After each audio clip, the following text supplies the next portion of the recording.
First ever factory outlet Mukunda Jewelers. Christmas and New Year offers flat 10% off on VA.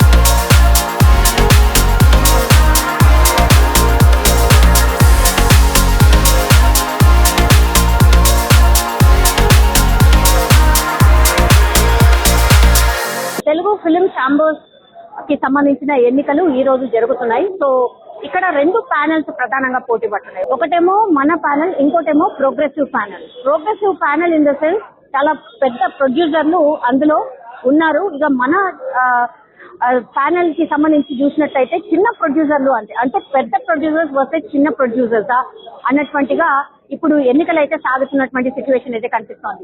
Polling అయితే అయిపోయింది. Generally అయితే last time అంటే 2 ఏళ్ల క్రితం జరిగినటువంటి ఎన్నికల్లో అయితే దగ్గర 25% మనం చూడొచ్చు. సందీప్ కిషన్ ని మనం చూస్తూ ఉన్నాం. అంటే ఇప్పటికైతే ఓటింగ్ అయిపోయి బయటకు వచ్చేసారు. 40% మాత్రమే ఓటింగ్ నమోదైంది. ఇది చాలా చాలా తక్కువ. ఎవ్రీ టైం మనం చూడొచ్చు చాలా మంది కూడా సినీ సెలబ్రిటీస్ వస్తారు కాబట్టి ఇక్కడికి మీడియా వాళ్ళు యాజ్ వెల్ యాజ్ చాలా మంది మిగతా వాళ్ళు హీరోలు ఇట్లా పెద్ద పెద్ద ప్రొడ్యూసర్స్ ఎవరైతే ఉంటారో వాళ్ళని చూడడానికని వస్తున్న సిచ్యువేషన్ అయితే కనిపిస్తోంది. ఒకటి ఇక్కడ ప్రోగ్రెసివ్ ఛానల్ వర్సెస్ మన ఛానల్ అన్నటువంటి సిచ్యువేషన్ లో ఇప్పుడు పెద్ద ప్రొడ్యూసర్స్ వర్సెస్ చిన్న ప్రొడ్యూసర్స్ అనేటువంటిది పెద్ద ఎత్తున చర్చ అయితే నడుస్తుంది. చాలా మంది ఇక్కడికి వచ్చి ఈ ఎన్నికల్లో ఎవరు విజయం సాధిస్తారు ఏంటి అనేది పక్కన పెడితే గనక ఈ ఎన్నికల్లో పోలింగ్ ఇంత తక్కువ నమోదవడం ఏంటి అనేది ఒకటి. ఎందుకంటే 3,375 మంది మాత్రమే ఈ ఓటు హక్కుని వినియోగించుకునే వాళ్ళు ఉన్నారు. అందులో 40% అంటే మీరు తీసుకోండి కేవలం 1,500 దగ్గర అక్కడ వరకు మాత్రమే ఇప్పటి వరకు పోలింగ్ నమోదైంది. ఆల్మోస్ట్ అయిపోయింది కూడా. సో ఇంత తక్కువ ఈ ఇండస్ట్రీకి సంబంధించిన వెరీ వెరీ ఇంపార్టెంట్ ఎన్నికలు అంటారు. ఈ ప్యానెల్ ని ఎన్నుకుంటే సినీ ఇండస్ట్రీలో ఉన్నటువంటి అన్ని ప్రాబ్లమ్స్ సాల్వ్ చేసే ప్యానెల్ ని ఎన్నుకుంటే ఏదైనా కష్టం వచ్చినా వాళ్ళకి చెప్పుకోవడానికి ఉంటుంది. వాళ్ళు ఆ కష్టాన్ని తీర్చాల్సి ఉంటుంది. అట్లాంటి ప్యానెల్ ఎన్నికల్లో కూడా సినీ ఇండస్ట్రీకి సంబంధించి ఇంత తక్కువ మందికే ఓటు హక్కు ఉంది. అట్లాంటిది వీళ్ళెవరు ఓటు హక్కు వినియోగించుకోవడానికి రాకపోవడం ఏంటి అనేది పెద్ద ఎత్తున ఇంకోటి విమర్శ అయితే ఇక్కడ వినిపిస్తోంది. చాలా మంది ఫిల్మ్ క్రిటిక్స్ కూడా ఇదే మాట్లాడుతున్నారు. మా ప్యానెల్లో అది ఏది ఉండదు. రెండు ప్రభుత్వాలకు మేము రిప్రజెంటేషన్ ఇస్తాం. తప్పకుండా ఈ రేట్లు పెంచొద్దు. అలాగే తినుబండారు రేట్లు కూడా తగ్గాలి. తగ్గినప్పుడే సినిమా చూడడానికి జనాలు వస్తారు. ఏ సినిమా చిన్న అయినా పెద్దదైనా. ఇప్పుడు కేవలం పెద్ద సినిమానే చూస్తున్నారు. అది కూడా ఫ్లాప్ అయితే చూడట్లేదు. 100 కోట్లు నష్టం అవుతుంది. కాబట్టి దాంతో ఒక పెద్ద సినిమా నష్టమైతే ఒక ప్రొడ్యూసర్ కాదు, డిస్ట్రిబ్యూటర్, ఎగ్జిబ్యూటర్ అందరూ లాస్ అవుతారు. చిన్న సినిమా లాస్ అయితే ఫ్లాప్ అయితే చిన్న ప్రొడ్యూసర్ లాభం అవుతుంది. వీళ్ళందరూ ప్రాబ్లం. ఇప్పుడు మీకు కన్సర్న్ మంత్రి ఉన్నారు సార్, కోమటిరెడ్డి వెంకటరెడ్డి గారు ఉన్నారు. ఆ తర్వాత మీది సాల్వ్ కాకపోతే అప్పుడు సీఎం దగ్గరకు పోతారు. మీరు ఎప్పుడైనా మంత్రి గారిని కలిసే అవకాశం? కలిసినాము, చాలా సార్లు కలిసినాము. చాలా వాళ్ళు ఇయ్యమన్నారు. మళ్ళీ తర్వాత అసెంబ్లీలోనే చెప్పింది కదా ముఖ్యమంత్రి గారు ఇయ్యమని. అసెంబ్లీలో చెప్పి మళ్ళీ రేటు పెంచాడు. వీళ్ళు పోయి పర్సనల్ గా పోయి కలిసి పెంచేశారు. అది దానివల్ల ఏంటంటే థియేటర్కు రాకుండా పోతున్నారు అందరూ. నెల రోజులు అయితే ఓటీటీలు వస్తారు ఎందుకు వాళ్ళ థియేటర్. దాంతో నిజంగా ప్రొడ్యూసర్స్ లాస్ అవుతున్నారు, ఎగ్జిబ్యూటర్ లాస్ అవుతున్నారు, డిస్ట్రిబ్యూటర్లు కూడా లాస్ అవుతారు. కాబట్టి ఇది ఉండొద్దు అనేది మా ఉద్దేశం. ఇది ఉండొద్దు. దాంతోపాటు రక్తం పీల్చుకున్నట్టు ప్రొడ్యూసర్ల రక్తాన్ని పీలుస్తున్నారు. ఏదో డిజిటల్ ఛార్జెస్ పక్క రాష్ట్రాలలో 2,500, 3,000 ఉంటుంది. బాంబేలో హిందీ కూడా ఫ్రీ ఉంటుంది. మన దగ్గర 10 నుంచి 15,000 ఉంటుంది. ఎందుకు ఉండాలి? తప్పు కదా. వారానికి 10 నుంచి 15,000 అన్ని సినిమాలకు. ఇప్పుడు నేను మొన్న ఒక సినిమా జాంతే విసర్జన చేసిన 100 థియేటర్లు అయితే 10 లక్షలు కట్టినా. అసలు పోయింది. వారం కూడా ఉండదు, నడవదు. మళ్ళీ కొత్త సినిమా వస్తుంది, పోతుంది. కాబట్టి ఖచ్చితంగా 100% మన ప్యానెల్ గెలుతుంది. ఇవన్నీ కట్టడి చేస్తాం. ఫస్ట్ మా ఎజెండాలో పెట్టుకునేది అది, 2 ప్రభుత్వాలను కలవాలి, టికెట్ రేటు పెంచొద్దు, ఈ థియేటర్లలో ఉండే రేట్లన్నీ తినుబండారు రేట్లు తగ్గించాలి అనేది మా డిమాండ్. అది చేసి పెట్టాం. అలాగే కంపల్సరీగా డిజిటల్ ఛార్జెస్ తగ్గకపోతే ఊరుకునే సమస్యనే లేదు. అవసరమైతే ఎక్కడ దాకా పోతే వాళ్ళ ఇంటి దగ్గర పోయినా ధర్నా చేస్తాం. ఈ ఫిలిం ఛాంబర్ మీరేనా సార్? Yes, అంటే ఓన్ కాదు, ఫ్రెండ్స్. కాకపోతే ఇది ఇప్పటి వరకు కూడా ఇన్నేళ్ల తర్వాత కూడా లేదు, సొంతంగా లేదు.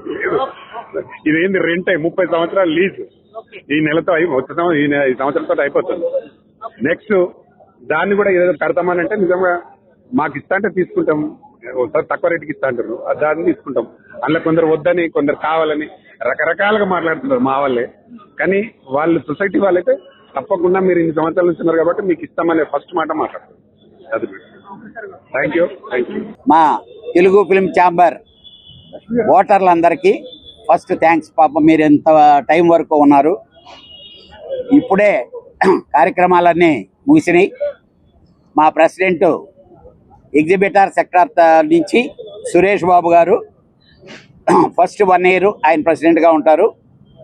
ఆ తర్వాత ఎనానమస్గానే జరగడం జరిగింది. అలానే హైదరాబాద్ ఛాంబర్ సెక్రటరీగా కె అశోక్ కుమార్, ట్రెజరర్గా ముత్యాల రామదాసు, జాయింట్ సెక్రటరీలుగా విజయేందర్ రెడ్డి, మోహన్ ఓట్ల పట్ల, ఇవన్నీ ఎనానమస్గానే జరిగినాయండి. మంచి వాతావరణంలోనే ఎలక్షన్ అంతా ఫినిష్ చేసాం. బట్ ఓన్లీ వన్ ఫీల్, నేను చాలా బ్యాడ్గా ఫీల్ అయ్యాను ఈరోజు. మా స్టూడియో సెక్టార్లో చైర్మన్ పోస్ట్ గురించి రకరకాల డ్రామాలు ఆడారు. ఇలాంటిది కరెక్ట్ కాదు. మనం ఎలక్షన్లో ఓడిపోతే ఇంటికి వెళ్ళిపోవాలా? దొడ్డిదారిలో ఈ చేద్దాం ట్రై చేశారు. చాలా బాధపడ్డాను నేను. ఎందుకనంటే సిస్టమ్ ఈరోజు ఏం లేదు. ఇక్కడికి వచ్చి ఎవడైనా పని చేయడానికే ఇక్కడికి వచ్చేది. బట్ ఏదేది అయినా కానీ స్మూత్గా అన్నీ జరిగినాయి. అలానే విజయవాడ సెక్రటరీగా బేకరీ ప్రసాద్, తర్వాత గుత్తకల్లు సెక్రటరీగా జాయింట్ సెక్రటరీగా సాయిరెడ్డి, తిరుపతి మావుడు వాడు నాగార్జున, అలానే వైజాగ్ మూర్తి, వైజాగ్ అండి. టోటల్గా ఆల్ ఆఫీస్ బేరర్స్ సినానమస్గా చేయటం జరిగింది. సక్సెస్ఫుల్. అదే మా నాగవంశీ ఒక్క దెబ్బగా రెండు కాయలు రాలిని. సితారా ఎంటర్టైన్మెంట్ నాగవంశీ పోరాడి ఎలక్షన్లో ఈసీ మెంబర్గా గెలిచాడు.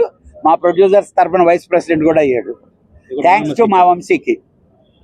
ఎందుకంటే పాపం వెరీ యాంగ్జైటీగా చేసాడు, కష్టపడ్డాడు. ఫస్ట్ మీ దెబ్బకు భయపడి బాగా కష్టపడ్డాడు. Thank you. నమస్తే. 100% సెకండ్ ఇయర్ స్టూడియో సెక్టార్ నుంచి నేనే ప్రెసిడెంట్గా కంటెస్ట్ చేస్తున్నాను. ప్రశాంతంగా ఎలక్షన్స్ జరిగాయి. అది పెద్దవాళ్ళు, చిన్నవాళ్ళు, పేదవాళ్ళు, గొప్పవాళ్ళు పోటాపోటీగా ఎలక్షన్లో జరిగితే ఒకరు గెలుస్తారు, ఒకరు ఓడతారు. కాంగ్రెస్ ప్యాన్లని, మన ప్యాన్లని నించున్నాం. అందరూ ఓట్లు గెలుచడానికి ప్రయత్నం చేశారు. ఎవరు ఓట్లు గెలడానికి ప్రయత్నం చేస్తారు. ఒకరే ఓడుతారు, ఒకరు గెలుస్తారు. దాంట్లో ఎవరు గెలిచినా ఇది మొత్తం టోటల్గా ఈ అభివృద్ధి కోసమే చూస్తాం. ఛాంబర్ అభివృద్ధి కోసం, ఇండస్ట్రీ అభివృద్ధి కోసమే చూస్తాం. మొత్తం కాంగ్రెస్ ప్యాన్లు మొత్తం టోటల్గా 31 గెలిచాయి. 17 మన ప్యాన్లు గెలిచింది. అంటే మొత్తం majority president, chamber president, vice president అని మొత్తం టోటల్గా ఆల్మోస్ట్ అన్నీ కూడా కాంగ్రెస్ ప్యాన్లకు వెళ్ళాయి. అలాగే కొన్ని చైర్మన్, 1-2 చైర్మన్లు మన ప్యాన్లకు వచ్చాయి. ఇంకా అవుతున్నాయి, మీటింగ్స్ అవుతున్నాయి. ఇక దాంట్లో కూడా సెక్రటరీ అన్నీ కూడా అవుతూ ఉంటాయి. ఇదంతా ఒక ప్రక్రియ. మొత్తం గెలిచిన వాళ్ళంతా 48 మంది కలిపి దాంట్లో ఎన్నుకోవాలా. ఆ ఎన్నుకునే ప్రక్రియ అవుతుంది. సురేష్ బాబు గారు అడ్వాన్స్ కాంగ్రాచులేషన్ చెప్తున్నాను. అలాగే గెలిచిన వాళ్ళందరికీ కూడా నా హృదయపూర్వక అభినందనలు. మా అమ్మాయి కూడా గెలిచింది, వైస్ చైర్మన్ అయ్యింది. అలాగే నేను సెక్టార్లో గెలిచాను, ఎగ్జిక్యూటివ్గా ఓడిపోయాను. కొన్ని గెలుస్తాం, కొన్ని ఓడుతాం. ఎందుకంటే డిఫరెంట్ ఉంటాయి. కానీ ఏదైనా పోరాటం ఆగదు. ప్రతిపక్షంలో ఉన్నా, అధికార పక్షంలో ఉన్నా పోరాటం ఆగదు. నా మైకే. లోన్ ఉంటే లోన్ మైక్ పట్టుకుంటాను, బయట ఉంటే బయట మైక్ పట్టుకుంటాను. తప్పు చేస్తే ఎవరినైనా వదలం, తప్పు చేస్తే ఏదైనా ఉండదు. ఇండస్ట్రీ బాగుండాలా. ఇండస్ట్రీ ఇప్పుడు గెలిచిన ప్యాన్లో ఇండస్ట్రీ బాగు కోసం, ఇండస్ట్రీ రన్నింగ్ కోసం చేయాలా. ఇప్పుడు సినిమాలు తీసిన వాళ్ళు చాలామంది సినిమాకి వచ్చారు. అందుకే మేము ఫస్ట్ నుంచి మళ్ళా చెప్తున్నాం అగైన్, దయచేసి మీరు మెడిక్లెయిమ్ ఏదైతే మాట ఇచ్చారో మాట తప్పకుండా చిన్న సినిమా నిర్మాతలు కాపాడండి. ఏదైతే మాట ఇచ్చామో మన 20% ఆక్యుపేషన్ ఇవన్నీ కాపాడండి.